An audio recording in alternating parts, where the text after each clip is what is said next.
the session today. We'll do some introductions in a second, but Leslie has just kindly added a mural link into the chat, and that's where we're going to be driving a lot of the lean coffee type discussions that we'll be having tonight. So welcome everybody, and thank you very much for joining. Sander and I are really happy to be here, and also Leslie, I'm sure, echoes the same feelings.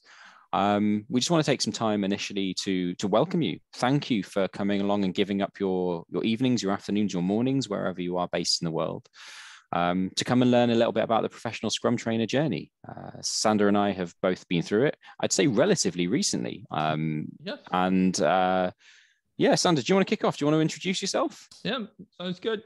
So my name is Sander Dur. I'm based in the Netherlands, in the center of the country, in a small city called Culemborg. I live together with my wife, my 3 kids, my 2 cats. So I'm on the absolute bottom of the food chain. Next to this, I'm the host of the Mastering Agility podcast, and I really enjoy teaching the professional Scrum classes. But we noticed on the Mastering Agility Discord channel that there were quite some questions on, hey, how does this process work? What comes to play? What do you need? How does this work? Could you tell us more about that? And that was the point that we were thinking, maybe we should just have a really nice get together about this on a virtual way and get people up to speed, help people on the process, because my process looked very much different from Ryan's. And more on that in a minute. Leslie, do you want to introduce yourself? Yeah, sure. So I'm, for full disclaimer, not a professional Scrum trainer. I am on staff at scrum.org though. So my name is Leslie Morse. I live in South Carolina, right on the coast of the Southeastern United States. And I serve as product owner for the team that has the charge of delivering all of the things that PSTs need in order to thrive. And that starts as early as people are interested in becoming a professional Scrum trainer. So it's the entire life cycle of those that are interested in joining the PST community, how people join the PST community, what they need to thrive when they're here.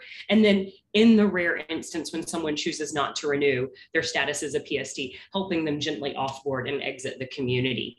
So I'm really delighted to be here and just bring a little bit of my knowledge and wisdom into the conversation today. Thanks for inviting me, guys. How often does that happen, by the way, that people leave? Not that much. I'd say any given year. So there's 354 PSTs in the community right now. And I'd say in any given year, we probably lose 5 or 6. But the most common reason that a PST doesn't renew is that for whatever reason, training just isn't the thing that fits into their career any longer. And then a lot of times people that leave also come back. Oh, that sounds awesome. Yeah. Thank you for introducing yourself. Ryan, up to you. Oh, I'd say you saved the best till last, but having heard you two, that is absolutely not the case. So hi, everyone. I'm Ryan. I am a professional Scrum trainer based in the UK, Gloucester, for those of you who know the geography of the UK pretty well. I have been a professional Scrum trainer since July of last year. I primarily teach the professional Scrum classes, professional Scrum Master, that is, professional PSM1 and PSM2, also the APS class, and hopefully soon to be PSPO. For me, I'm not a full-time trainer. So one thing that I guess I would be talking about a little bit later anyway is that as a trainer, I don't do that full time. I'm a consultant. I firmly believe that active consultants, people who actually are applying the things that we try and teach in a day-to-day environment, are better teachers and better trainers. Before I became a professional Scrum trainer, I'd been an Agile coach and Scrum Master and a product owner for about 4.5, 5 years. And before that, I was a head of chemistry in a secondary school. So I had quite a career change about 6 or 7 years ago now. And it has been one hell of a ride. And honestly, the best thing I had was meeting these two, Leslie and Sander, 2 weeks ago in Amsterdam at a Scrum.org face-to-face. It is a fantastic community to be a part of. And one thing that Sander and I, and I'm sure Leslie too, want you to get out of this evening is this event is not ours. This is your event. So if there's something that you want to get out of it, make sure you add a sticky on the lean canvas. And if we don't get to it, we will absolutely commit to answering it, whether it's in this time box or in a future time box. Everyone gets their questions answered, end of. So please do ask questions. There is no such thing as a stupid question, honestly. Can we ask you something about chemistry? My background is chemistry. I hate chemistry. You hate chemistry? I'm joking, Ryan. Hey, Can that's you ask fine. him? I'm joking. Oh no, chemistry is the best science. Oh, I never. Fortunately, fortunately, being a chemist is not a prerequisite for becoming a professional Scrum trainer. It is absolutely not. So I think what Sandra and I said that we were going to start with today, because we've got an hour and a half today, and it very much is a drop in and out session. You're not committed to the full hour and a half. Is we wanted to start by talking to you and opening up, being transparent about our personal PST journeys, because they are very different experiences. Maybe we should start with the check-in on Mural as well. We can do the check-in on Mural. Yeah, let's do that then. To adding on what Ryan was just mentioning on this is your event, I made everyone a co-host. It's the same thing that I do with all the virtual classes that I teach. This is your event. Feel free to do whatever you want within the reasonable boundaries, but it's really up to you to figure those boundaries out. This is very much empirical. Let's see what happens. Fantastic. So Leslie has very kindly put the Mural link in. Oh, someone shared their. Yeah, that was Leslie. I did. I shared my screen. Yeah. So on the Mural, you will notice there is a link to Menti, and then it has a code. So it's also here on the screen share as well. We can only see your folders here. Yeah, we can see folders. You might have shared the wrong screen. Well, that's very strange. I do have lots of interesting things downloaded though. How about this? Perfect. That looks a little bit better. Excellent. So these are our real-time results as people are filling them in. So a couple people here saying like, I'm ready to start. I think that's pretty cool. And a couple people that don't know anything about it. We are also going to ask the same question at our closing checkout. So we'll get to see how the answers might shift as you go. But if you're still trying to get in here, it's menti.com, and then you'll enter code 49619232. I'll go ahead and move us on to our next question just to get a little bit more info about who all is here with us today. What best describes you?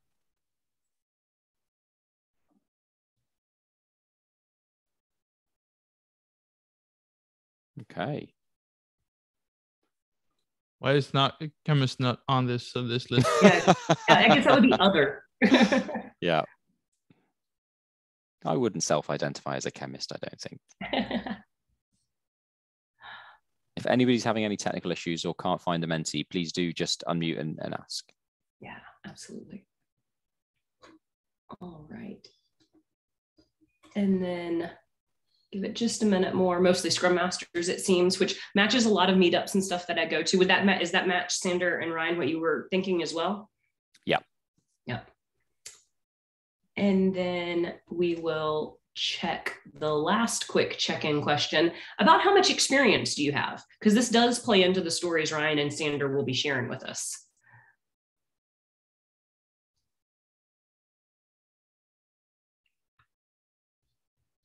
I like this and this one with the addition of the bubbles. Yeah, I've never seen this one. This looks great.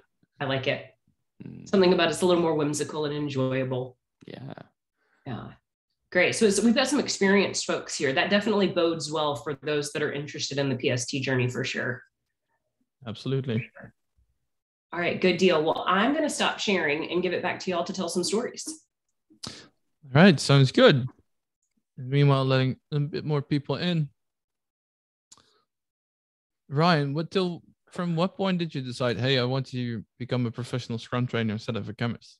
What is that thing that made you switch? So, I mean, I was, because I was a teacher, I always wanted to teach. And actually, I didn't actually intend to. So I joined a program where I could become a software engineer. So I did that for a year and realized I was crappy at writing code. But what I was good at is working with people. I like to think I've got some skills where they are very human-centric. And I basically fell into the path of becoming a Scrum Master. And after about a year's worth of experience doing that, I took the PSM. I validated my knowledge pretty good, and then realized that there was this job, or at least trainer option, of becoming a professional Scrum trainer. So I decided to bite the bullet about 2 weeks after COVID kicked off in the UK. So it was perfect timing. Yeah, the start of March 2020 is when I put my application in. Awesome. How about you? I used to work as a PMO, a project management officer there, and I always wanted to become a project manager because that felt awesome. It looks like the people that I was working with, they seem to have status and a lot of money, and they drove these big fat ass BMWs, and I always wanted to become that, and I pursued the wrong things. And as you might imagine from this story, that's absolutely a terrible motivation, and that drove me into a burnout. So I had to work with a therapist and a burnout coach and all these supportive people that made me reconfigure where my energy comes from, what I really like to do. And apparently that kind of opened my eyes that never anyone really asks the question the way during your studies and in the organization, what do you really like to do? What gives you more energy than you have to bring in? And ultimately that was being a Scrum Master and ideally being a trainer as well, because that helps me bring more support to other people's lives as well, their working careers. And for the love of me, I cannot remember who once told me the best advice that I've ever been given was make sure you have a job that you enjoy, because you spend about 30% of your life working. It would be such a shame to throw that 30% out of the window.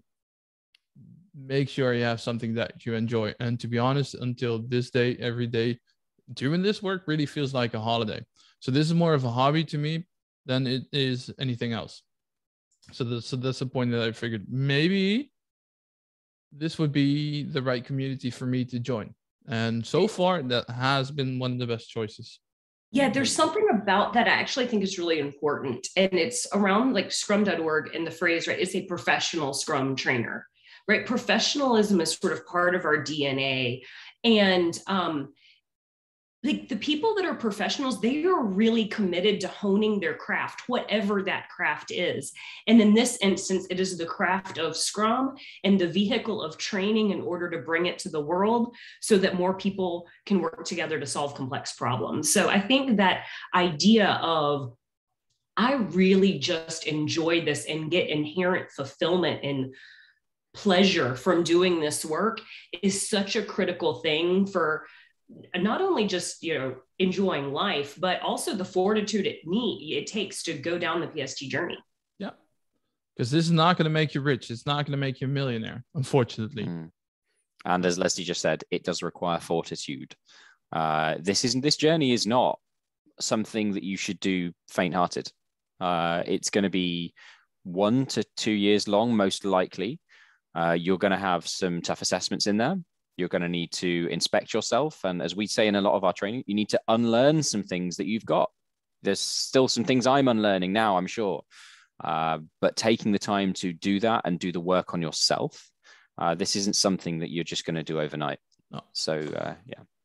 So you have 3 pathways for becoming a professional Scrum trainer, being the PSM route, the PSPO route, as well as the APS software route. Now, for Ryan and me personally, we both took the PSM one because that felt most natural to us and most fitting to our experience, but really depends on what your personal preferences and your experiences. And it starts with having at least 4 years of experience. I thought I could bluff my way out. I could not, unfortunately. So I filled this in, just see what happens. It's quite an extensive form. It took me a couple of hours to really get the details right. And there's someone in here who just filled the form out. Elizabeth, how did you find it filling out this form? Hi, it's good to be here. Thanks for being here. Thank you. So actually, every time I hear you say that, it took me a couple of hours. For me, it was much, much longer. It was many months, I would say, because I could not get my head around getting all this information into one application, because as you mentioned, it's quite extensive. You need to give a lot of information about your background, and not just, you need to give exactly what they're looking for based on the Scrum principles. You need to talk about how you've talked about empiricism, etc., etc. So you really need to come up with a lot of examples. And one thing I figured while doing this is that you really forget. So I started writing down examples of what I'm doing every day, and then I had to put them back into the application. So hopefully it's not going to take so long for you. It's going to be like 2 or 3 hours like Sander, but yeah, it's quite extensive. And one tip I would like to give, beside the experience that is at the top of the application, there's all kinds of stuff that you can write about, like books you've read, webinars you have attended, other certifications you've been through, anything basically that can expose your experience. Yeah, it's good to write it down. Absolutely. And if you're interested, if you're like, what is this form they're talking about? I'm not sure who's sharing screen. Oh, Sander, if you want to just scroll all the way to the far right of the, to the right side in the useful links, that link there, the upper left for becoming a professional Scrum trainer, that page has links to information about the 3 pathways, including links to the applications. So if while we're on this call, you just want to scan and see what one of those applications looks like, feel free to do that, because that might inspire some of the questions we want to get to in Lean Coffee. Yeah. Thank you very much, Elizabeth, for your experience as well. I felt the 2 hours from my side was already quite extensive, but you've been really going into the details, huh? Yeah, if you for feel... sure. Sorry? Yeah, for sure. If you fill the details out and you make the requirements as well, after, let's say, 3 to 4 weeks, Daphne Harris, who is in charge of the hiring process of the professional Scrum trainers, will reach out to you to have a call on talking through the application form to see whether you have the right personality, the right mentality, because it's not just that Scrum.org will make anyone a professional Scrum trainer. You really have to fit the community, and that's what one of those things that makes it stand out to me is that the community is really a community of selfless people who don't take competition of other organizations into account too much. They are really in it to help other people grow, whether those are competitor organizations. For instance, I work for Xebia, but I work together with people from Pro Awareness as well to share thoughts, to share experience, being one of our main competitors. So that's what I really enjoy about this community. So Daphne Harris will check whether you fit that mentality, whether you have the right experience. As I said, the 4 years is a hard guideline. When I just entered my application, I had 3 years of experience. And the advice that I got from Daphne before being able to move on was get at least a year more experience and take the PSM2 class. And that was the first time I was not necessarily disheartened, but I was like, I was so hoped that I could bluff my way out. Too bad for me. Ryan, how was that for you? It was really nice, a really nice experience. One of the things that is requested before you apply as well, alongside your 4 years experience, is that you also have experience training and teaching and coaching and that kind of stuff. Because not everyone can become a PST. And I don't mean that in a negative way. And like Sander said, there's a personality, but there's also the skills that go alongside it. But that chat with Daphne is very much a conversation. Please don't go into it thinking like an interview. Every single PST that you will meet will say that Daphne is one of the loveliest people in the world. And she truly is. Don't think that means you can pull a fast one on her, because she will call it out. But she's very friendly. And it really kickstarts a great journey. One thing that I do want to pass to people who are listening is that the PST journey is, unless you choose to drop out, it's very much, I'm sure there are always edge cases, single direction. You're never really going to get a point where someone says, at the TTT event, for example, you failed, you're out. That doesn't happen. It's really the perseverance. Feedback, improvement, and moving forward. A lot of people, carry on, Leslie. I was going to say, in fact, the one of the things we actively look for in candidates is the ability to accept really harsh feedback, how they handle that, what you do to inspect and adapt based on that feedback, and how you grow from it. Because, right, as we all know, right, Scrum is related to this idea of Agile, and the very first line of the Agile Manifesto is, we are uncovering, right? We don't have it all figured out. all the time. We are constantly uncovering new ways of delivering value with teams. And so that ability to inspect and adapt on your own is a key part of every single one of these milestones. Yeah. Exactly. And the really persevering, and the only acceptable answer to feedback is thank you. And don't make it too personal and let it fester. Use it to hone in on your skills and to improve yourself, because everything in this journey is to improve you as a professional Scrum trainer and a candidate. Coming back to Daphne, she really feels like the mother of this community, doesn't she? She actually, when I did the trainer in Burlington in the Scrum.org office, and she took us in her soccer mom car to the mall, and I was like, you really are the mom figure of this community. Back to you, Ryan. What do you want to know about my journey? Yeah. So yeah, my journey was, so I was lucky. I had done the PSM3 before I started this journey. So typically the most common route is make your application and you've already done your PSM1 at 95%. You need to do that. Then for some people, it's the TTT. For some people, you need PSM2, I think. I think you need to pass 85%. The numbers I'm quoting, by the way, are specific to the route I took. Different routes, for example, with the APS-SD, you don't have to pass the PSM3. But it's very clear on the website what you need to do and at what points. I attended the TTT. As an ex-teacher, the teaching part was never a worry for me, but that is definitely an experience. It's a 2-day normal class with, I'm saying normal people, please don't think I mean like that, but normal students, normal candidates. And then the third day is just the day for the trainer candidates, where you'll get asked to, oh, hey, can you just teach me the daily Scrum, please? Go. We'll ask you tough questions and things like that. That worked really well. And because I'd already done the PSM3, the next step for me was straight to a peer review, which is where after a couple of months, you will get invited to a Zoom call, or at least I assumed it's a Zoom call. I don't know if they ever did them in person. I was purely a virtual PST at the time. And 5 PSTs with just you.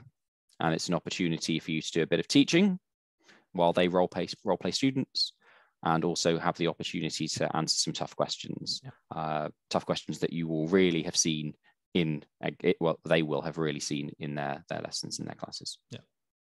So coming back to the passing marks, you need 90% for PSM1. PSM2 doesn't really matter what the passing score is, as long as you just passed it, and 90% for the PSM3. And Ryan made it seem like a breeze. Did you say 90% for PSM1? I think 95. It's 95. 95. Yeah. There you go. Yeah. That information is also on the website. Yeah. And 90% for the PSM3. And Ryan made it seem like a breeze. For him, it was. For me, PSM3 was the biggest mountain to conquer. I am almost certain that I am record holder of PSM3 certificates by this point, just not passing the 90%. So I aced it at 89.6% a couple of times, which is one of the most frustrating parts in the entire journey. If you do not pass the 90%, you have to wait for another half a year to take a reattempt. Consider that before you really take whether you're ready. So for those who are unfamiliar with PSM3, though it consists about roughly 34 questions with maybe 1 or 2, if you're lucky, 3 multiple choice, and the rest is essay-based questions. You have a time box of 2.5 hours, but it's really, so it's manually graded, and they'll look for your ability to crisply and concisely answer according to the Scrum theory. As you may have noticed from this event, I like to chat, and apparently that was represented in my answers on the PSM3 as well. So it took me quite a bit to go into the right direction. Ryan had a lot easier experience with that. I was lucky. Yeah, and PSM3 is one of those weird things. When I talk to candidates and people that are interested in the journey, they're like, I'm not even going to bother doing my PST application until I get PSM3 taken care of. And in some ways, I actually can see some merit in a go ahead and try PSM3 just so you know what it's like. But the other important thing to know is that after you go to your TTT event on the PST journey, you get a discount code for taking the assessment because it is an expensive one. So if you just wait a little longer in your journey, you'll get that discount code to take that assessment. So if you pay out of pocket for a whole bunch of attempts, you could save yourself a little money by just being patient. But there is something of taking it once, knowing what you're getting yourself into, and then really getting to decide where you want to hone your own skills as you go in for that attempt to really hit that 90% mark. Yeah. I felt in all my arrogance that I could take the exam just after Daphne told me that I needed another year of experience. Was not the best choice. So please take my experience to heart. Also, the Train the Trainer event is not about your knowledge as from Scrum and from the Scrum Guide. It's really assessing your ability as a trainer and how to improve. So you get quite a bit of feedback. Also during that training event, so the third day of the trainer event, also to see how you handle the feedback and how well you are able to use that on the fly to improve the assessments and the assignments that you're working with. For quite a bit of people, yours truly as well, the post-TTT assessment is part of that. Some people, I don't know if it's the case with you, Ryan, but there may be an additional assignment that you need to do between the Train the Trainer and the peer review. So for me, for instance, it was explaining the Scrum framework within 10 minutes, something like that. It differs from person to person, but that might be one of those things that you that Daphne will ask you to do. The biggest piece of advice I can give anyone that's preparing for a TTT event is practice bottom lining. It is, there's that quote that I don't know if Winston Churchill is the correct person to attribute it to or not, but the gist is, I would have written a shorter letter if I only had the time. It is very easy to ramble on and on about something. It is very difficult to be clear, crisp, and concise about something. So practicing talking about key Scrum concepts and, that tweet length answer is one of the things that will serve you well in preparing. Yeah. The so-called mic drop answer. Mm-hmm. How did you experience the peer review, Ryan? How did I experience it? So, Yeah. So the way it works is you get invited to have a 15-minute time box to teach on any topic you want about the Scrum framework. I chose the Daily Scrum. I taught it to 5 PSTs, and then I got some questions. And one of them I can still remember. I still don't know the answer to right now. They are going to be tough questions, but they are going to be some students in reality are going to be hard, and they're going to be like, I don't agree with what you just said. You just told me that Daily Scrum has to be 15 minutes. We do it in 30 minutes and it's great. Why is it 15 minutes? And you've got to be agile. You've got to consider what you want to do. You want to try and convey professional Scrum in a precise and concise way, but also you have to understand that you're not there as a consultant. We are there as PSTs to teach you the rules of the game. We're not there to solve the problems that your organizations have. And I'm sure every single person on this call knows that their organization has got some problems. Everyone can empathize, but we can't solve those problems for you in a 2-day class. It's also very much not the expectation, right? It's not to become an expert after just a 2-day class, although a lot of organizations seems that you should be. Don't treat them as being the absolute expert. It's especially beginning a PSM 1 level is not the expert. No. Not to put people down, but it's just very much unrealistic. And there will be quite a bit of questions that lean toward that consultancy, that require a bit of consultancy, that do not have the right level of details, and that might not be relevant for the rest of the class. Be able to put those questions into the right order as well. Yeah. When it comes to peer review as well, it's actually more common not to pass the first time. People have 1, 2, 3 goes. That's not uncommon. So, this process is, like I said, mostly one directional. You might have extra things that you might need to do to validate and demonstrate your skill, but just roll with it. Yeah. That would be my advice. assume that you'll have at least 2 attempts on basically everything, except for maybe the TTT. That was at least my case. 5 times for the PSM3, 2 times for the peer review. The peer review consists of 15 minutes of a teaching part on a specific topic if you're choosing, followed by tough questions that indeed, like Ryan said, might occur in your actual classes. It's actually very much enjoyable. I really do enjoyed the peer review. The most daunting for some reason in my head was the TTT event, which in hindsight, of course, that's hindsight, was actually very fun and helps really to connect to people. I did it in a physical way. You did it in a virtual way. Might differ as well. But everything is really, really fun to do, even though it feels very frustrating at times. Also here at the step 5, the candidate welcoming into the candidate community, you'll be added into a Slack channel for PST candidates where there are practice sessions for you for the peer review, where you can connect to other candidates as well. Groups of PST candidates will click and do some tough questions together and learn. But also there, it's really for you to develop as a trainer. And ultimately, you'll be welcomed as a official professional Scrum trainer, also going into the Slack channel there, and you'll be open into a whole new realm of cool people. I'm conscious, Sander, we've spoken for about 30 minutes now. What do you say we move into some lean coffee and get some people to ask some questions? Yes. So folks, if you are already on the mural, if you have joined a bit late, please, I'm sure someone will drop the mural link back into the chat. Questions and topics. I'm sure you've all come across the concept of lean coffee before, but if you haven't, questions and topics, everyone add as many questions as you want. We'll give people a couple of minutes just to add those sticky notes up there. Again, like I said, no stupid questions. We'll do some dot voting, and then Sander and I will just work our way through the list, and we'll go from there. So if we just give a couple of minutes for people to, and I'm sure Sander can fill a couple of minutes talking as a podcast host. Fill the rest of the day if you want.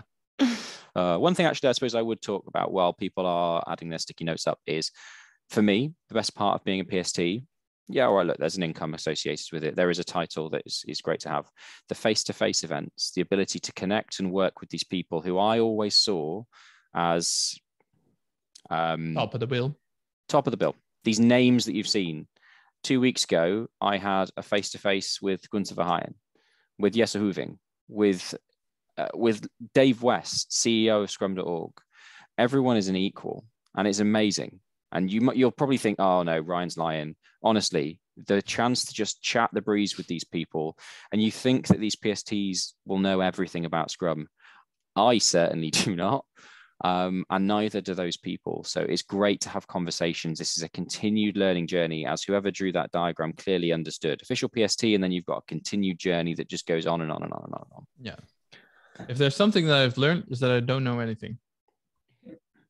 Absolutely. And just with the face-to-face that Ryan and Sander are both talking about, that is, we don't have official like professional development credits or continuing education credits or anything like that. The one thing that we do ask PSTs to do every year to maintain their license is to attend a face-to-face event. Pre-COVID, these were all only ever in-person events that were 2 days long. However, in COVID times, we introduced virtual options, and at least for the foreseeable future, we'll be maintaining both virtual, and then we just brought back last month in-person options for these. So that is the one thing that you need to do to maintain your PST license as you go. Yeah. And I wasn't officially part of the face-to-face this time. Unfortunately, my client agenda wouldn't allow it, but I snuck into the event itself. And I felt like one of those cows being let go in the spring, you know, when they go out and they're jumping around. That's kind of how I feel with the face-to-face events. But like Sarah said, Gunther Verheyen is really a nice guy.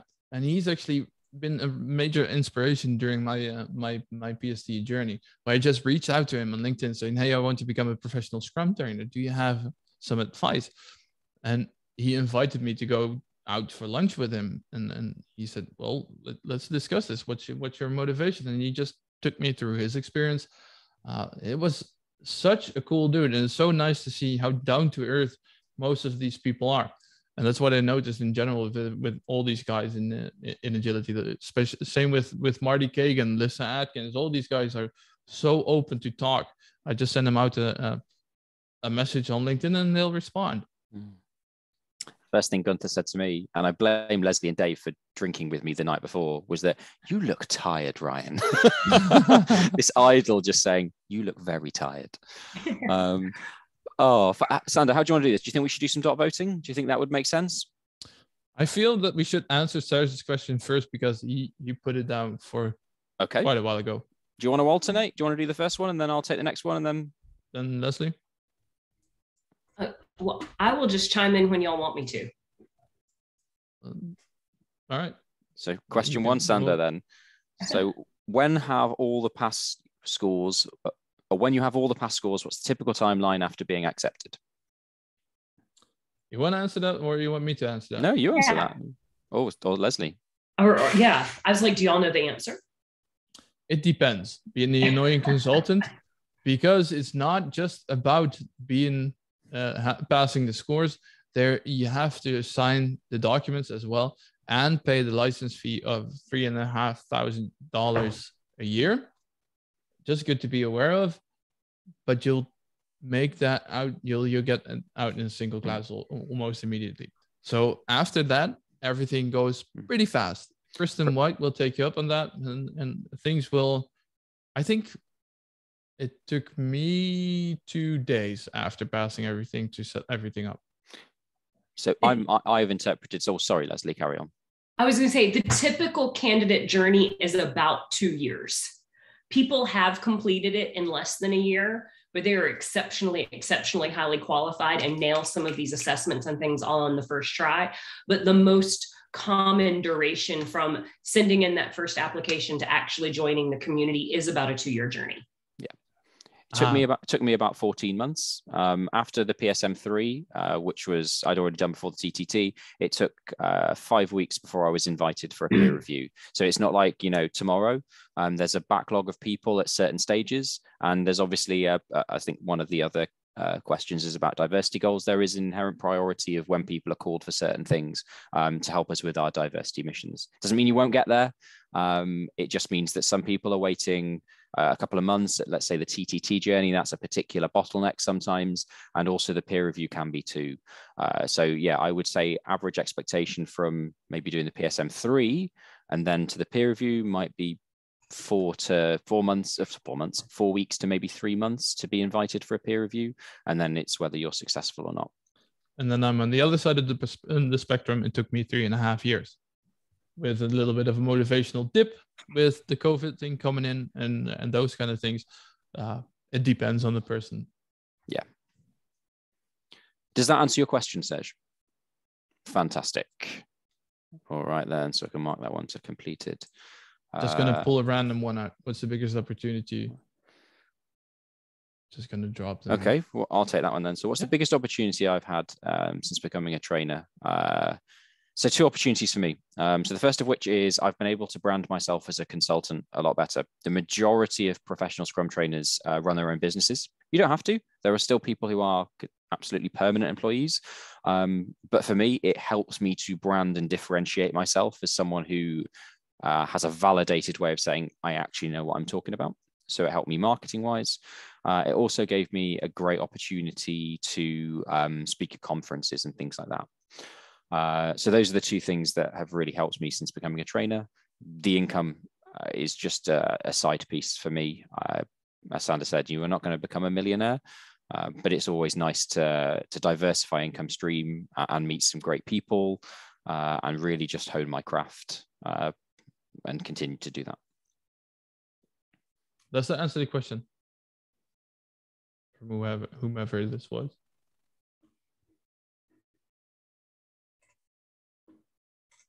The goal was more along like, what was the biggest opportunity you had to grow during the process? Okay.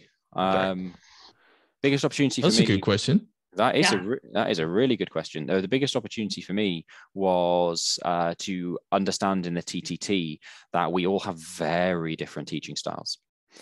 I came from a very traditional education background, as I've mentioned, and there are clear ways that people teach. But Scrum.org and lots of trainers use TBR, training from the back of the room. Really great way, great experience. That is not my experience of teaching at all. So I don't teach that way. That's not to say one way is better than another, but my opportunity to grow was to realize that I came from a very one-minded way of engaging and teaching, and that people don't always teach like that. So I had an opportunity to learn other techniques. What about you, Sander? I think one of the biggest opportunities is how to face people physically. The body language is another thing, right? It's a whole nother level. How do you look at people? It's really easy to just focus on the topic that you're teaching, but how do you make eye contact? At what point does it become uncomfortable?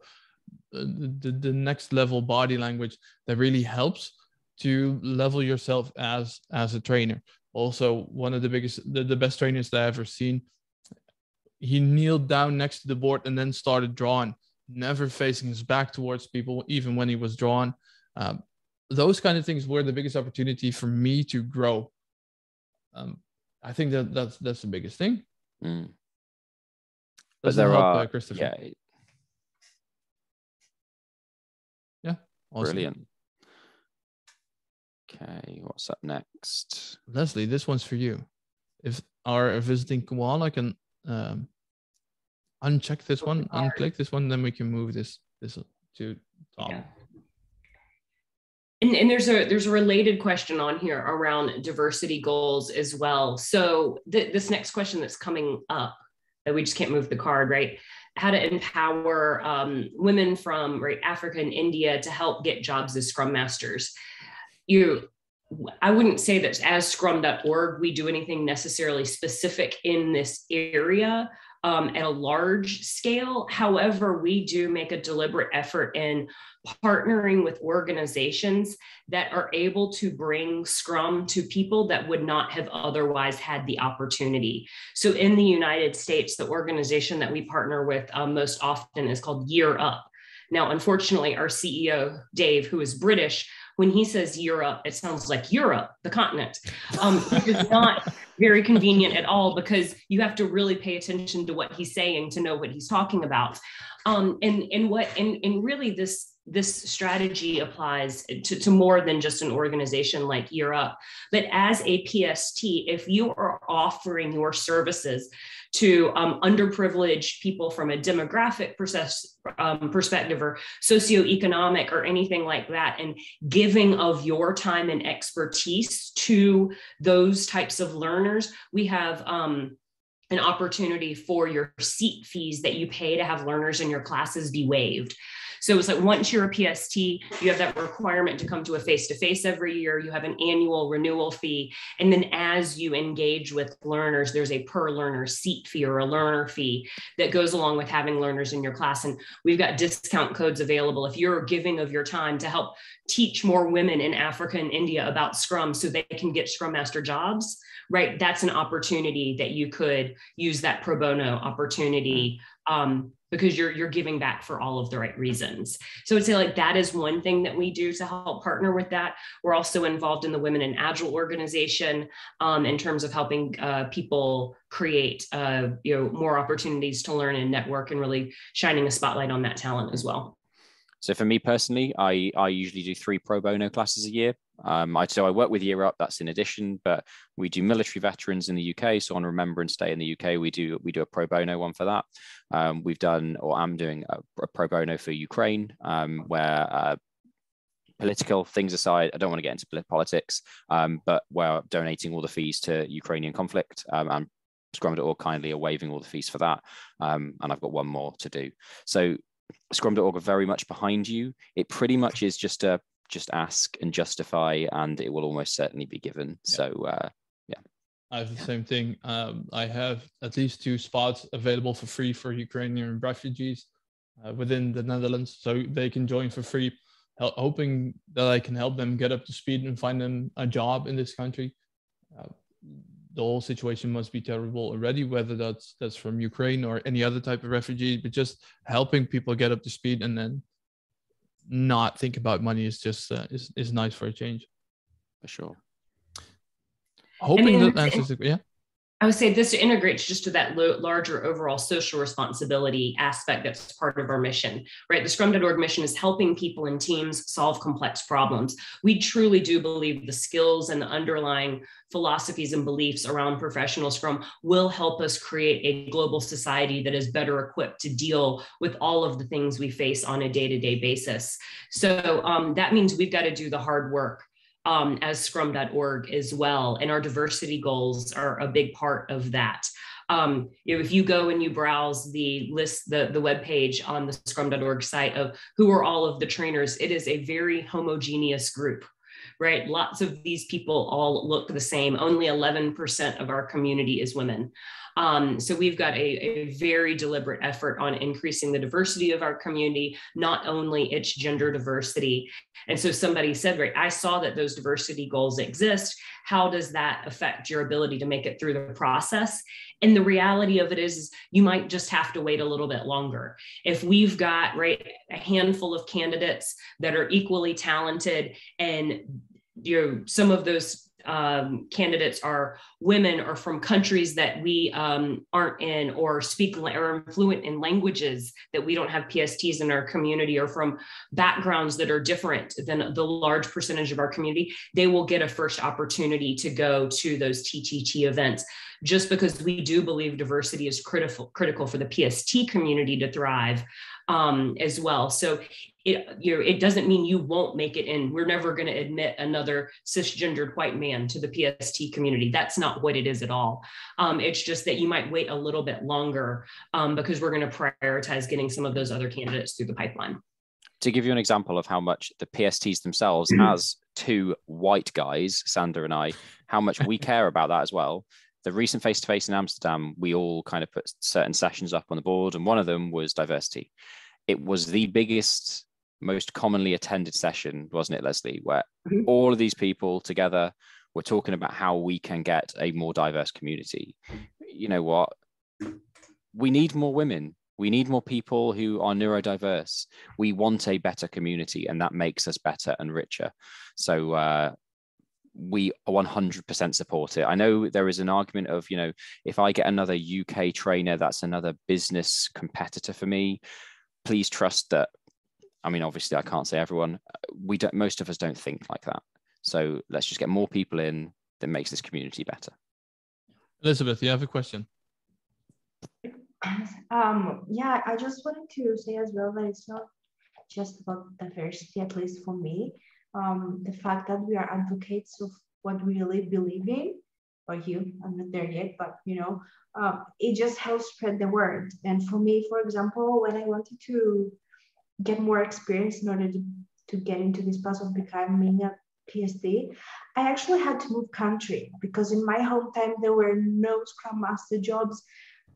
So I was working in Netherlands, and it's everybody knows about Scrum and Agile in Netherlands. And then when I went back to Greece and to my hometown, and I was working in a company, and I was talking to them like, let's try Scrum, let's do this and that, and they didn't even know what it was about. So after a couple of years, I started first working remotely in order to get more experience, and then I had to leave the country to go somewhere else where I actually could find a job that I really love. So if there are more people just advocating for this, then it will just spread the word. Yeah. And that's the thing. Yeah. That's what I noticed as well. Is it's in the Netherlands, Scrum is relatively easy to implement because it matches the culture in itself. We have a very liberal culture. Not saying that's better than a different culture, but it just fits Scrum very easily. I'm now coaching Scrum teams in Colombia and Peru and Mexico, Argentina, Uruguay, those kind of countries, and they have a lot tougher time matching that to hierarchy and letting go of that control, the command and control that is more part of the culture in itself over there with the teams that I'm working with. So it very much depends on that as well. Relating that back to Gunther Verheijen as well. Gunther is one of the most known figures in the Scrum industry. And he also mentioned that he has a tough time getting work in Belgium, and therefore he worked with Xavier, the Netherlands. He used to be an employee there just because he couldn't get a gig in Belgium because it's such a tough tough country, or not necessarily a tough country, but it's so difficult to find a job. So very much differs from region to region as well. And thanks for the addition, Elizabeth. Do people feel like that question was answered? Yeah, thank you. Yeah. The reason I asked the question is that I know that there is we shouldn't probably mention it, but there is another organization where they waiver the fees if you do things like that. That was why I asked it, because my plan is, if I am privileged. I'm living in Europe like most of you, and I feel I'm a privileged man that can afford, not all of it. I can't pay it for 100 people, but I can do some, where I can then have the chance of empowering some.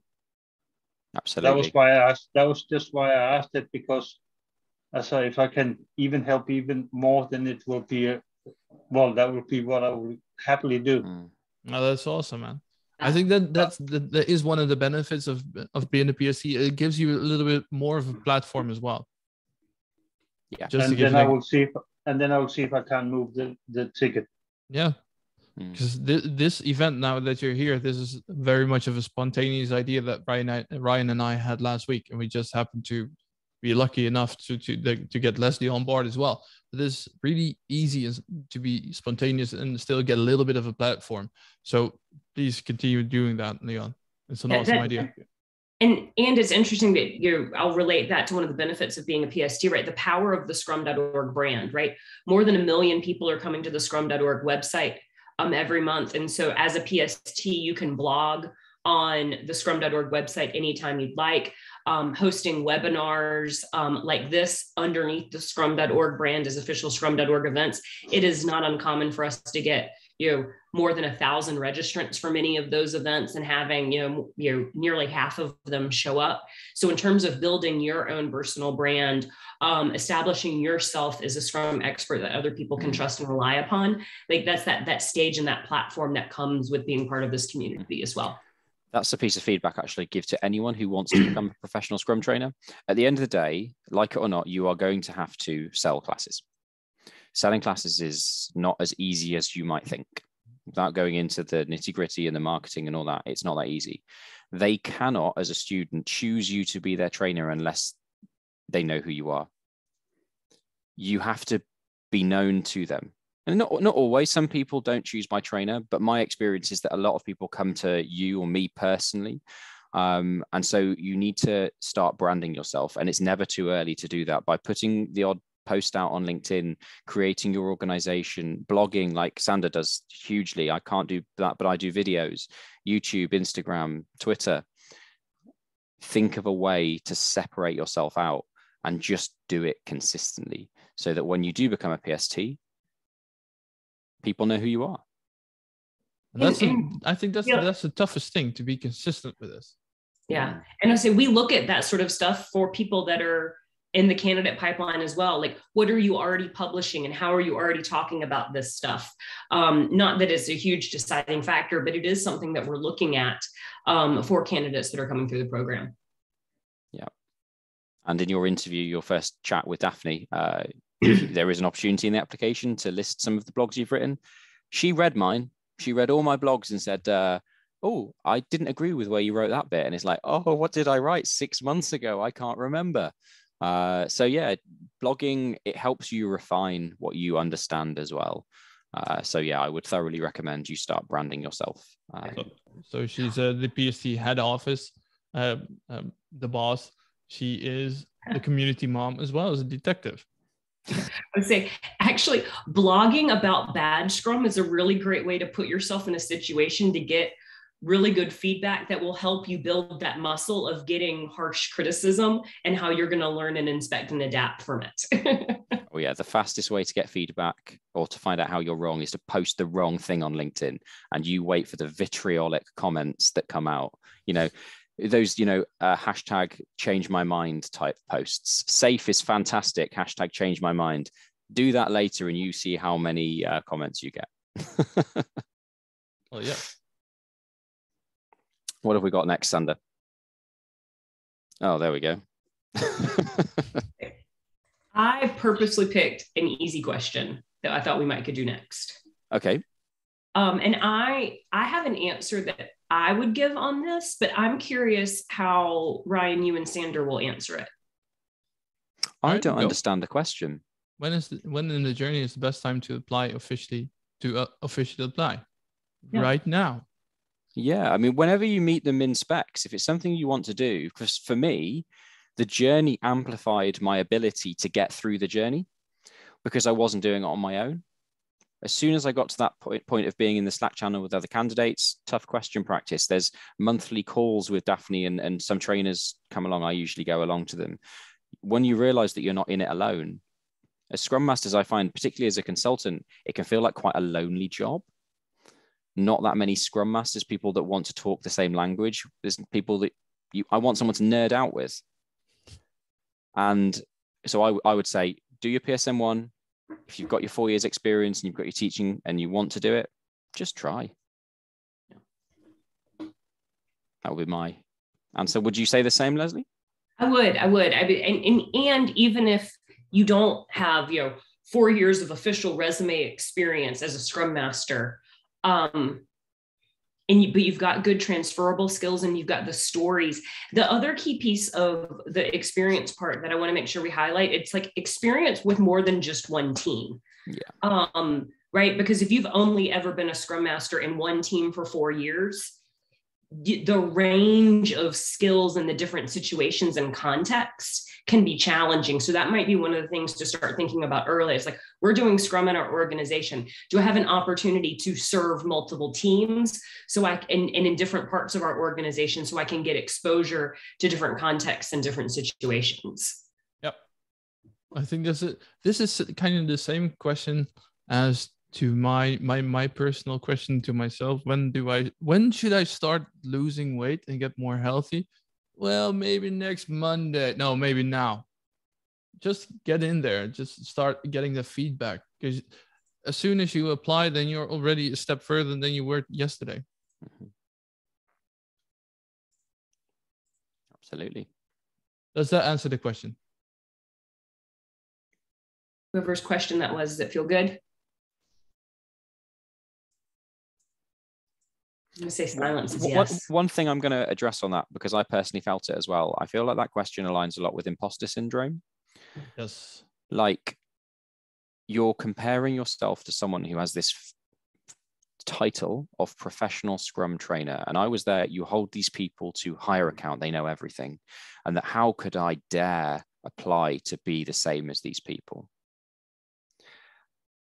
You are the same. Right, we've gone through a process of refinement. We came from where you are, and this is not a hierarchy thing. We came from position 1 and we moved through to position 2, becoming a trainer. Don't let any hierarchy or imposter syndrome put you off. It's very easy for me to say that, and I could talk for an hour on it. And I'm quite happy to have one-on-ones with people if they do want chats about it.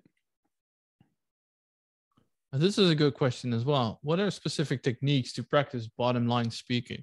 Ooh, that's a tough one. Ryan, you're the teacher. So bottom line speaking is the mic drop answers. So the way I did it when I wanted to prepare is I created a PowerPoint deck with about 35. If you go through the Scrum guide and take the concepts, self-management, daily Scrum, velocity, those types of things, concepts that are associated with Scrum, complementary practice, I came up with about 35. I had a macro that randomized the slide, popped it up. I got 50 words to describe it, and I recorded it. That's the key part when you want to practice bottom line speaking. Record it, because when you listen to it back, you'll realize the amount of crap you speak. Because we do. We put filler words. The daily Scrum is it's an event for the developers. Well, it's also the Scrum, the product owner. And actually, being able to be precise and concise is the power of a good professional Scrum trainer. So I personally find the more imprecise I am, it's because I've also been less concise. Yeah. The more I talk, the more, and it's the same with the PSM3 and the PSPO3. The more you talk, the more likely you are to introduce ambiguity in your answers, and the less likely you are to pass. Don't talk yourself out of a good short answer. Yeah, so I was teaching the PSM class earlier this week, and there's one part that says if you had to boil down the Scrum framework and a sprint, it's to deliver a done increment. And if you apply that to all the concepts in Scrum, anything of it, boil it down. If you had to read it or explain it in a single sentence, what would it be? That's going to be your mic drop answer. Yeah. It's also helpful as well to practice on people who have no idea about Scrum. So there's a really nice piece of research that says you remember 5% of what you write, if you're copying something out, 10% of what you talk, but then 90% of what you teach. Just practice with a whiteboard, teaching your wife, your partner, your husband, your friend. Can you convey a concept to people who have no understanding of what that is? Why can you tell them why getting to done at the end of a fixed cadence is so important when it comes to empiricism? Just give yourself those challenging topics, because that's exactly what you're going to do at the TTT. Yep. Usually course stewards are going to say, right, here's a question. Can you just teach it to the class? And you will be on the spot. And it's scary, but the only way you learn how to do these things is by a bit of immersion. I think that's also a very important point in what Elizabeth makes in the chat, the vocabulary, as well as non-English natives. What I did notice is that non-English natives have an easier time reading and completing the exams as opposed to actually teaching, but understanding the exams and trying to distill what Scrum.org wants to get out of it and what the answer is usually a bit easier, I find, for non-English natives. Now, the vocabulary in the courses itself is a lot more important, and that's indeed just practice over and over and over and over. When I started doing podcasts, for instance, I prepared everything up front, all the questions that what I wanted to get out of it. And it's very different from what I'm doing now, where I don't have an idea of what we're speaking about either. I just have a first question and then we'll see what we end up with. But that's all due to practice and see what works for you. You can really write that down, and that's going to be my teaching style. You really have to figure that out, and you'll only figure that out by doing it. And I think that's the only advice I can really. Such a good one, because I said earlier about teaching in different ways. Sander and I've never seen Sander teach, and Sander's never really seen me teach. I guarantee that we don't teach in the same way, because no one teaches in the same way, really. We all have our personalities, so don't try and be something you're not, or be something that you think Scrum.org wants. What Scrum.org wants is for you to be able to convey the concepts of professional Scrum correctly and precisely. How you go about doing that within the boundaries of professionalism is entirely up to you. As trainers, we get given the objectives that we have to cover. And to take the PSM as one example, there are 4 mandatory activities. 4 mandatory activities that might take half a day. You've got a day and a half to fill. So whilst there is a PowerPoint deck that we get given, I'm not a PowerPoint teacher. A lot of people use Mural at the moment and Flippies and those kind of things. It is up to you to hone your pedagogy to decide how you want to convey those topics. So find out who you are as a trainer, and that's what the candidate journey helps you to do.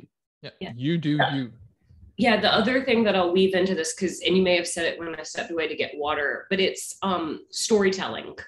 It's not just about the factual answers to professional Scrum questions. It is, how do you actually provide the answer in the context of a story of your own experience and a team you worked with and what you saw happening with Scrum, the stories of when it went well, the stories of things that it did not go well, and what you learned from when it didn't go well.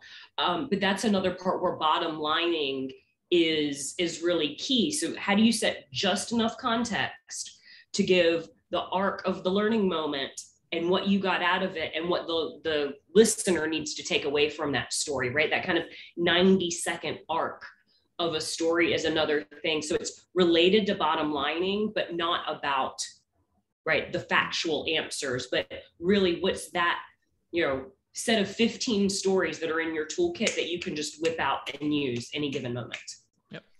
The chances are when people talk to you in a conversation, let's say they're talking to you a minute or two, you're going to remember the first 10 seconds and the last 10 seconds. So being able to just give them what they need, and that fluff in the middle might be great.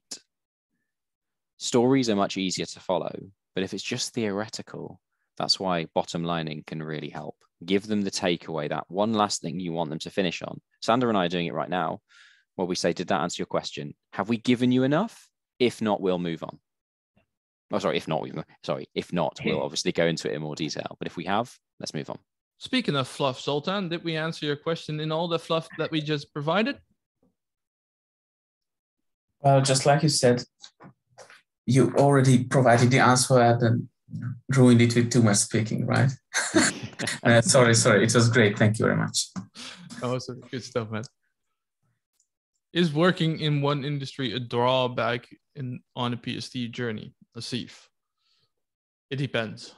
No, it does not. I think it's the journey itself is very much disconnected from the industry. It's more about you, your skills, your mentality, your teaching style, whether you would be a great fit, whether you uphold and demonstrate professional Scrum and the Scrum values, and that has nothing to do with the industry. The one thing I'd say is that remember now that while Scrum came from software, it's very domain agnostic. So it's great if you have stories coming from software. Let's just take that as an example. I come from software, but you've got to work on your practice so that your stories aren't always about technical things that people can't understand, because you are going to have a variety of types of student in your class. So you need to be able to explain things and tell stories that everyone can understand. So is working in one industry a drawback? No, I don't believe so. What is a drawback though is if you try to just rely on that one industry as your teaching context, if that makes sense. Any additions to that, Leslie, from your perspective?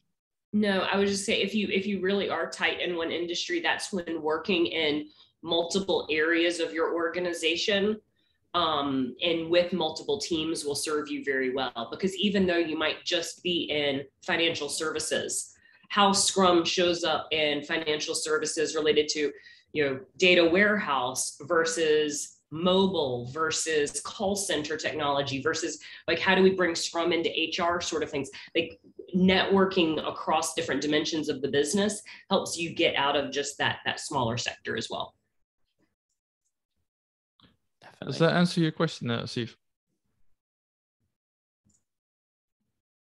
Brilliant. Yes. Awesome. Yeah. Moving on to the last. With many books been published on Scrum topic, which ones would you recommend for preparing the PSM3? I only used one at the time. That's good to as a pocket guide that I read 5 times. I literally physically rewrote with a pen, the Scrum guide 5 times. I would go with these 2. Yes, Mastering Professional Scrum by Stephanie Ackerman and Simon Raynell. Absolute masterpiece. And what I really enjoy about that one is how they describe the concept of self-management. That's a little bit of a challenge for me to you. Look into your own organization that you're currently working on, assuming that you all work with Scrum, and how many of you have defined what self-management means within the boundaries of your organization. We discuss value. What does that mean? How should we perceive that? What does our teamwork look like? But I rarely come across organizations that discuss their boundaries and their definition of self-management. And that is something that I really enjoy about that book of Mastering Professional Scrum. Personally, for me, I'm not a big reader. I think if I'm going to read, I want to read science fiction. I want to read for fun. So I don't read huge books, but right, Fixing Your Scrum that Serge mentioned as well by Ryan and Todd. That's a great one. They actually sent me that for free the other day when I ordered some cookies off Ryan's daughter. This one though, right, I would also recommend The Professional Product Owner to get a better understanding of Scrum when you're viewing it from a different lens. Ralph Jocham and Don McGreal's book is fantastic.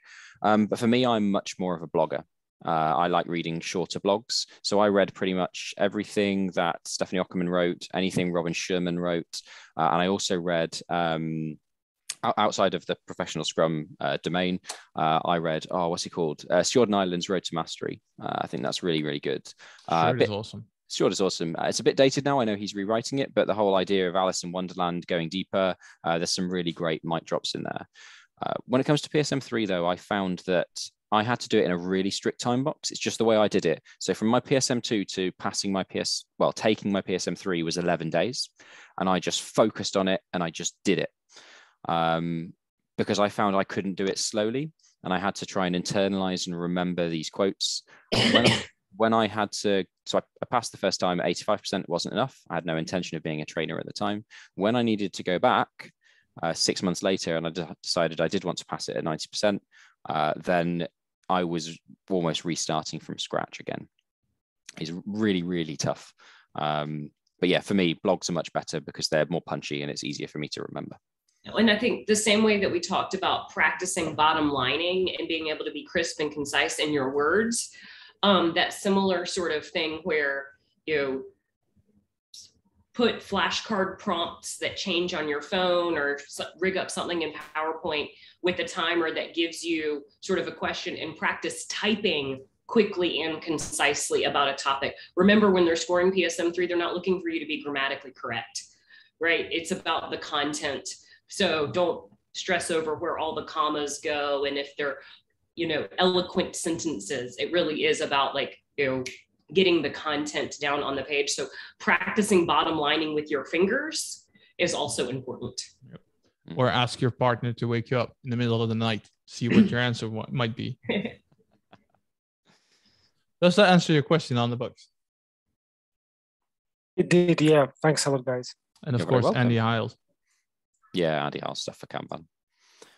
Now, folks, that's everyone's questions answered there. If anybody has anything else they want to, they don't have to write it down, just feel free to unmute. Just going to give people another 30 seconds or so to just have, I think, a bit of an uncomfortable silence.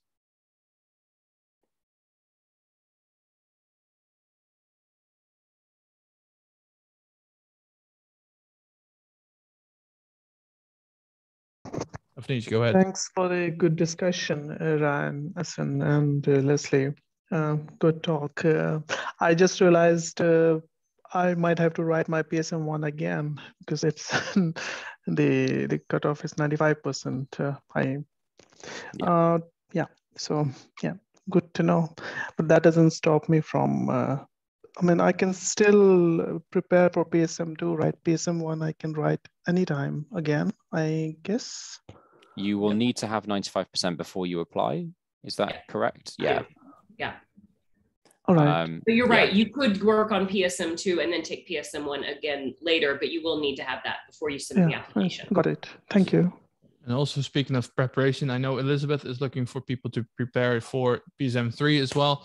There is a link on here, and I'm now shamelessly going to market my Discord channel for related to mastering agility.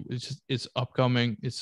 We're still building the community. There will be a giveaway when we reach 100 people in there, which is almost. But Elizabeth is on there as well. She's creating a group as well for people to prepare together with PSM3. One thing that I'll offer off the back of this is two things. The first of which is if anybody does want a one-on-one conversation about their personal situation, please do reach out via LinkedIn, email, whatever. Happy to have a follow-up. The second of which is once you have applied, if you do want to attend as a co-trainer, once you're in the community and you want the opportunity to co-train, some trainers offer it, some trainers don't. Just reach out to me and I'm happy to co-train with people on PSM1 and PSPO classes if they want to. Elizabeth, you've got a question. Yeah, I just had a question on top of my head. So I'm at the, okay, I don't remember the numbers from the screen share, but I just had the first interview with Daphne and we just went into this role-playing teacher and student asking questions. And my experience was that I had a lot of anxiety and it was a completely different experience from just this casual chit-chatting with each other here, bringing examples. So my question would be how or when, or any tips on how to get past that? Because yeah, I don't know, for me, it wasn't so easy to even express myself or come up with examples when you know that you're being judged and not just casually talking with someone else. So yeah, this is going to sound really awful, But Elizabeth, when you were talking about the struggles with the application, so even though I'm on staff as scrum.org, I'm also applying to become a professional Scrum trainer. I really struggled with my application too. And I do think there's a gender difference here, in the same way that we have tons of data that tells us a woman is less likely to apply for a job unless she meets all of the job requirements. And if a guy's like, yeah, I can do that stuff, I'll apply. Like, I struggled with talking about myself and things I'd done in the application. And so I think there's a mental game we have to play with ourselves on, like, I'm here to learn. I think that's the first mindset. Like, all right, the call with Daphne's coming up. And this really does apply with anybody. It's like, I'm going in here to learn what would be useful to help me grow as a Scrum professional. And if that is the mindset, and you come curious and open and authentic to who you are, right, that is going to serve you the best in those discussions. You can't think of it like an interview. And you can tell people don't think of it like an interview all day long, and you're still going to think of it like an interview.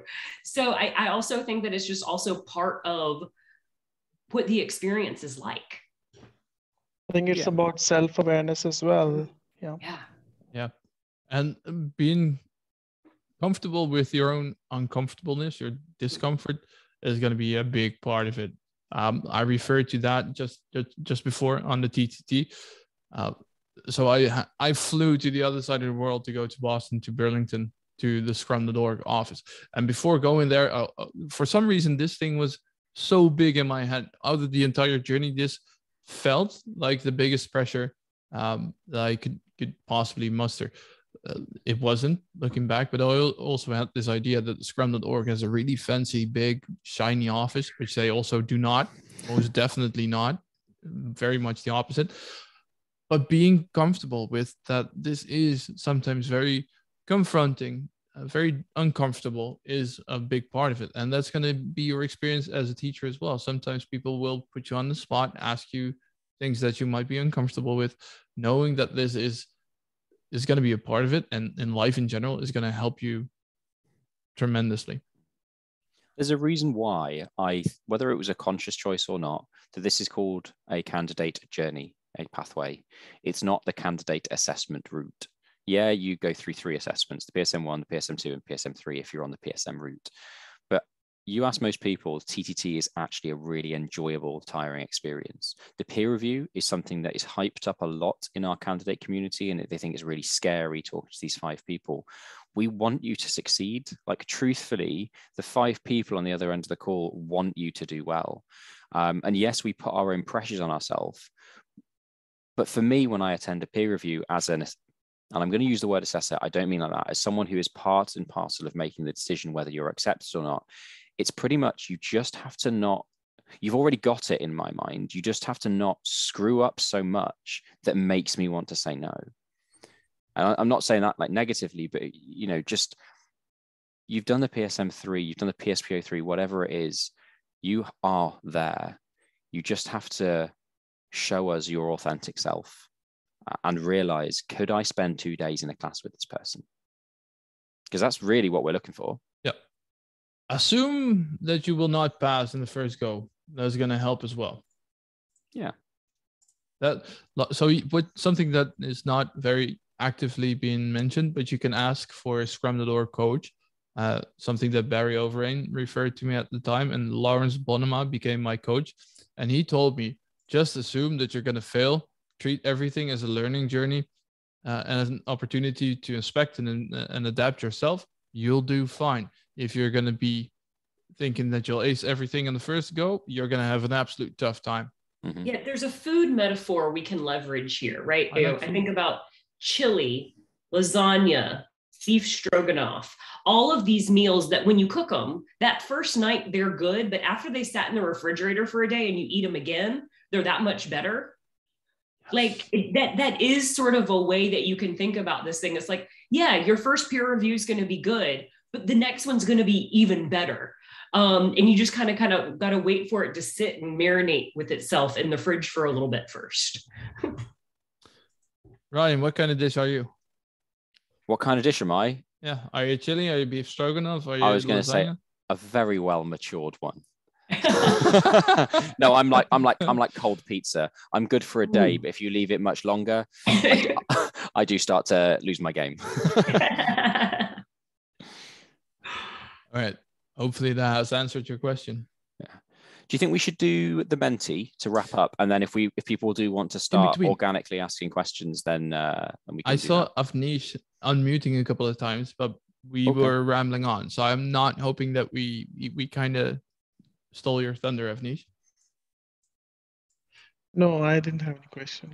All right, cool. I was actually curious to know. I mean, maybe I can ask.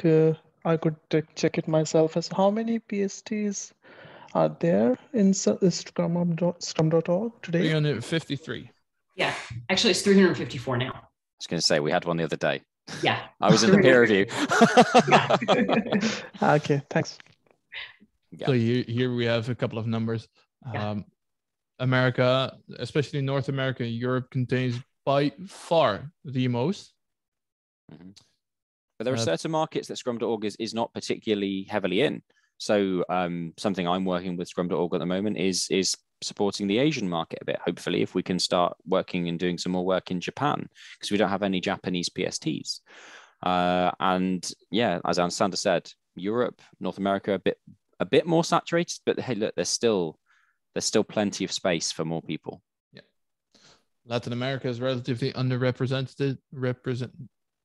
Underrepresented. See you later, Timur.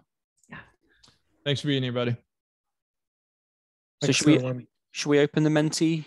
I don't know. Does it need to be opened? I've never actually facilitated one myself. Yeah. Shall I stop sharing my screen and you want to take it? Yeah, I'll do it.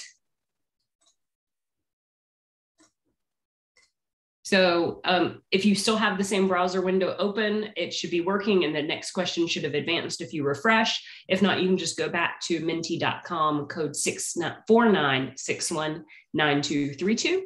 And we're going to kind of ask you that same question again, that we asked you at the beginning. How have things shifted over the last 90 minutes?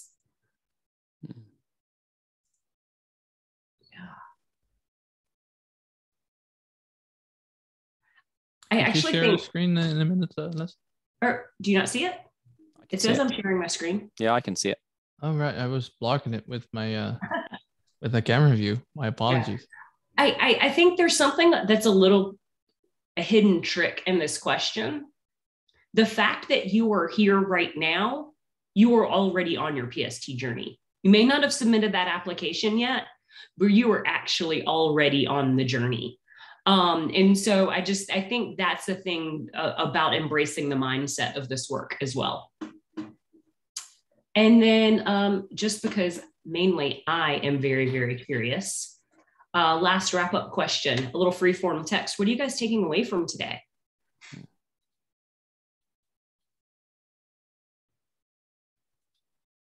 We'll get speech bubbles up here on the screen. That I'm assuming will be anonymous. Yes, unless you choose to put your name. Cool.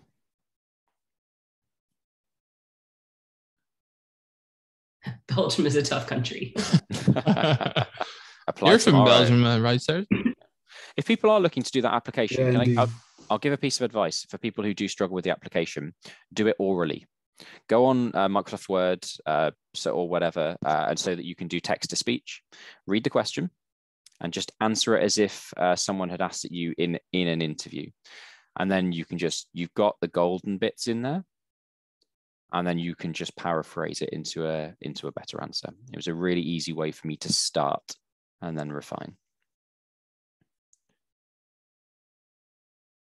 Yeah, overcoming imposter syndrome is a tough thing, and I think that I don't know about you, Leslie and Ryan. I don't think I will ever overcome that. I will always see other people and think, geez, what they're doing is next level. I need to do that too.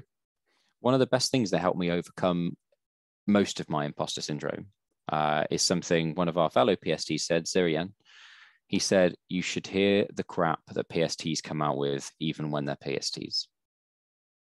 Not perfect. We will still get things wrong. You will still see in our Slack channel people debating the little things. and we all make mistakes in classes. So if that helps with some people's imposter syndrome, we're not looking for perfection. God knows I am not perfect. Awesome. Good deal. So folks, we're coming up to the end of the hour and a half time box. Are there any other questions that people are just sitting on and they feel like they don't want to ask? Honestly, please do.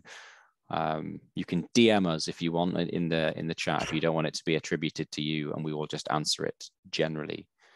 Or if other questions pop up during the rest of the day or anywhere else, find us on LinkedIn, find us on Discord. We're always open to answering questions at any time, whether that's with a call or just via text. We're always open. That's what we're for. Definitely. Thank you guys again for having me today. I really appreciate it. Well, get well soon, Leslie. Thank you for coming when you're Thank you. I'm gonna feeling go poorly. take a nap. Yeah. Rightfully so. See you later, Leslie. Enjoy. Feel better. Thanks, y'all. If anybody does want to drop off, obviously you are always free to do so anyway. I'm going to stick around for another 10 minutes or so. I don't know if Sander is, if you want to ask any questions. Thanks for being with us, Christopher. Bye-bye. See you later, guys. See you, man.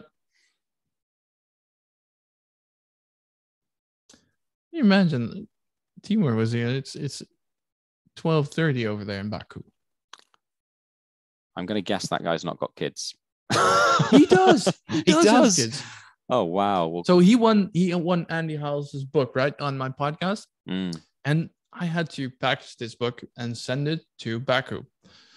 Now I went to our local supermarket, which has a post office in it, because they took everything out on the rest.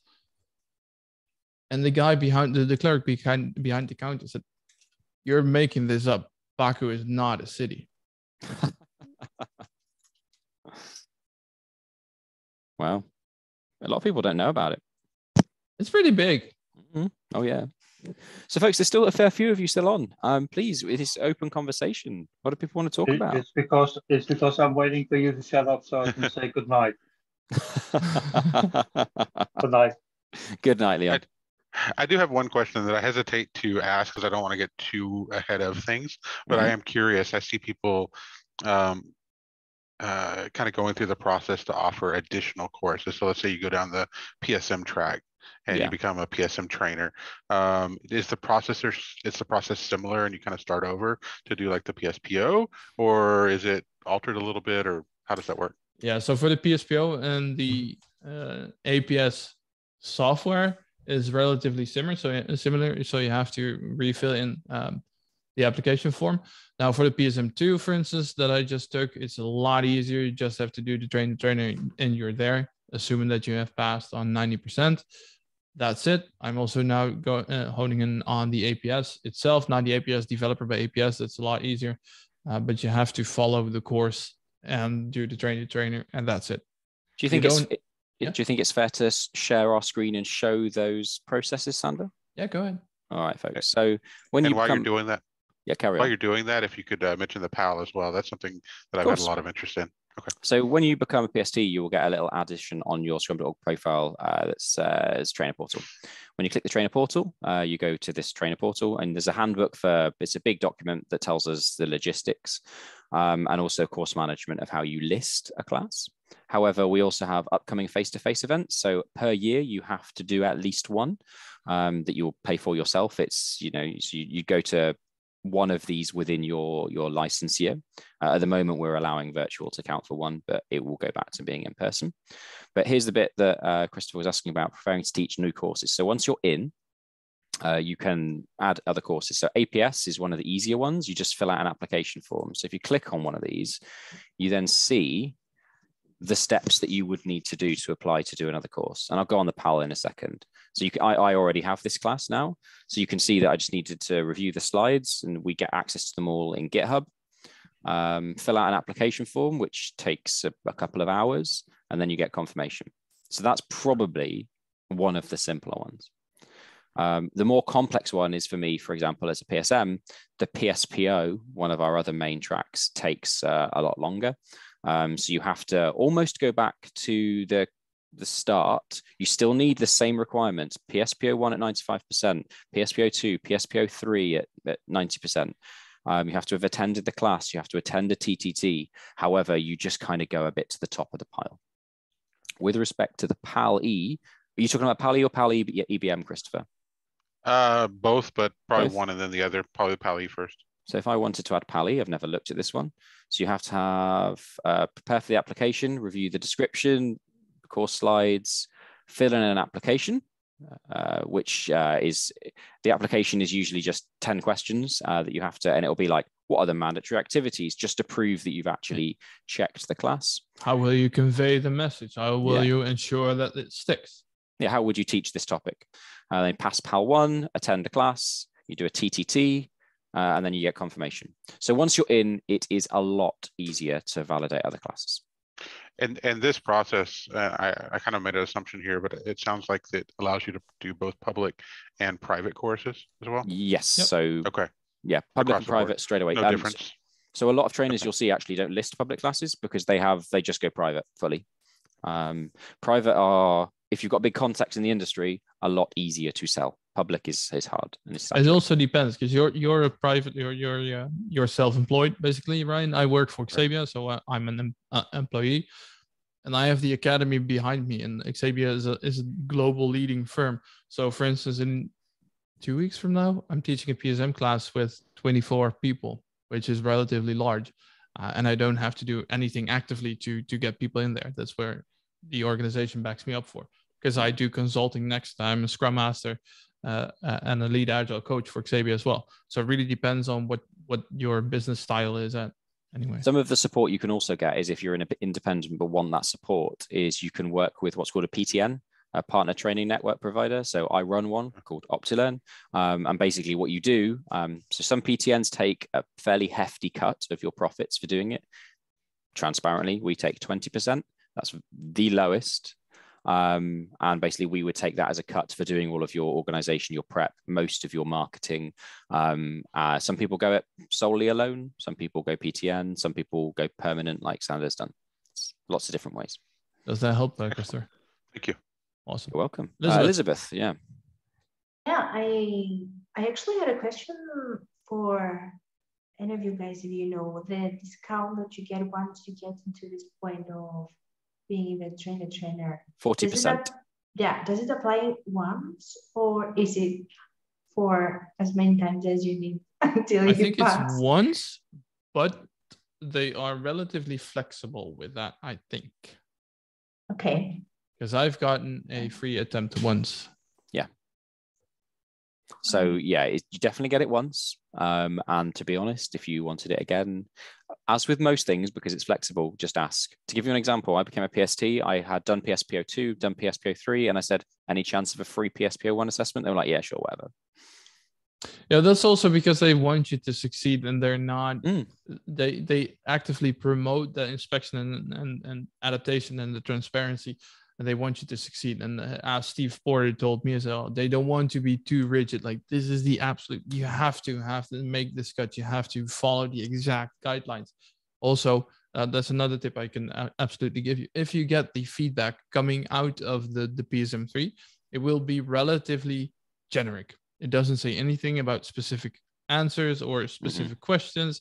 It just gives you specific or high-level topics to look at. That's the feedback that you'll get.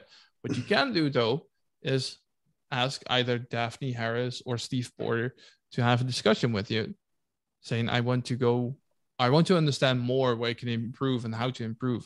And they'll look at your exam. They won't tell you exactly what to do, but they'll give you more detailed feedback. Anybody else got any topics they want to talk about? I have a question. It's on topic and off topic at the same time, I think. I think the Netherlands is 49 PSTs, which makes it, I think, the most trainers per capita in the world. Yes. Belgium has 2. We have Steven and Gunther, basically. And I know that, well, Gunther, he sells trainings because he's Gunther, but I know Steven has a bit of a harder time for it. So the question I'm always wondering, and it's mostly for you, Sander, is how do 49 PSTs manage in the country as small as the Netherlands? I have no clue. I really do not have a clue. It The, has its the UK benefits, is number 2 as well. The UK has about 38. Yeah. It has its benefits from being here, but everyone and their mom wants to be a scrum master or a product owner these days. So it really helps being on that front line. Because we have a very booming IT industry as well, and all the organizations are shifting anyway, whether that's IT itself or their culture, and then everyone and Scrum is a good buzzword at this point too, right?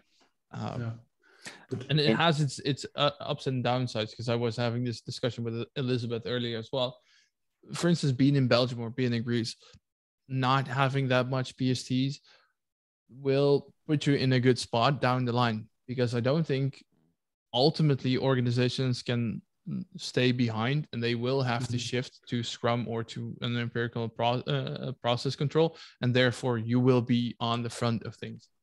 Virtual has changed the world a bit, Serge.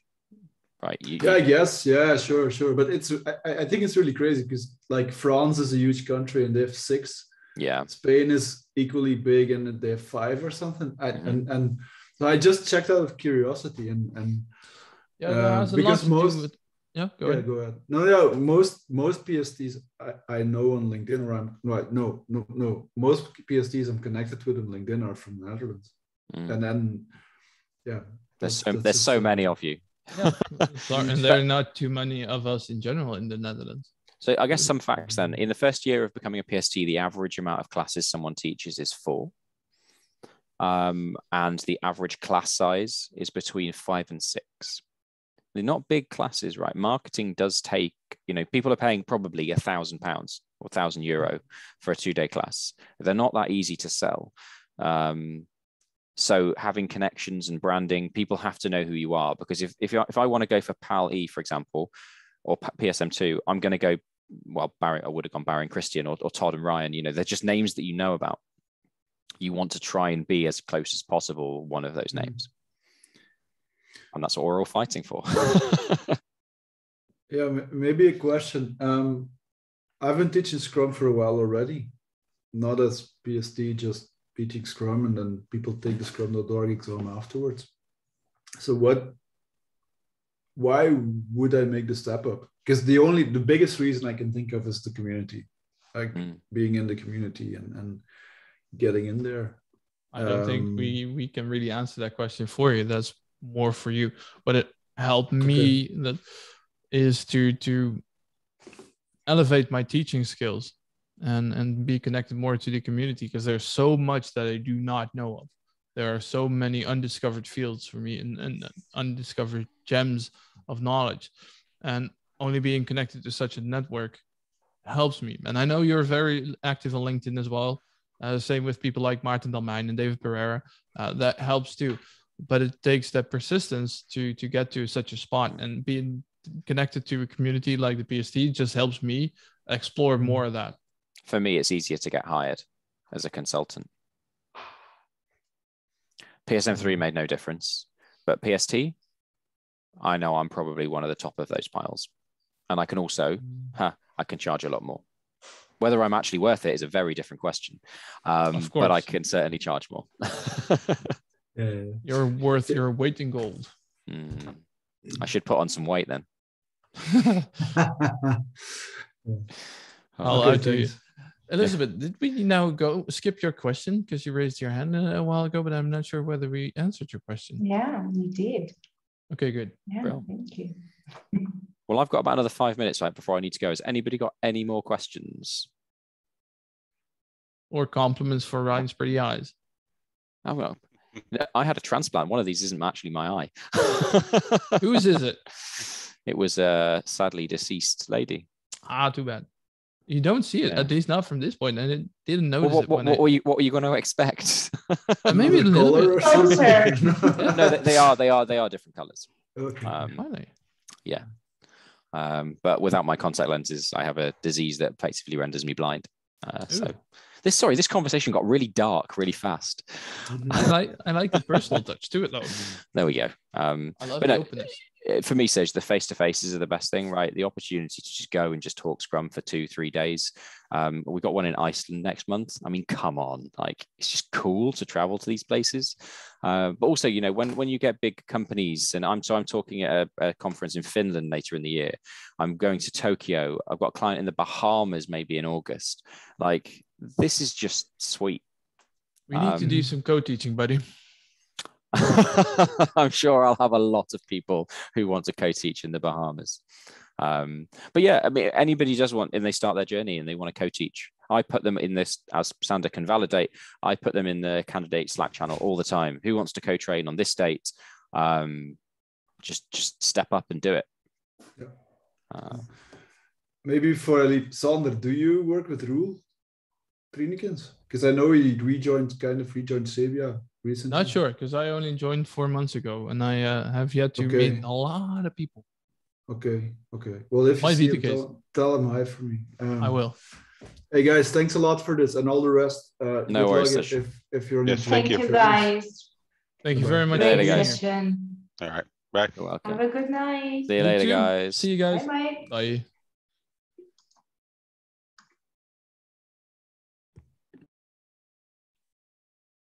Aziz, have you got any questions?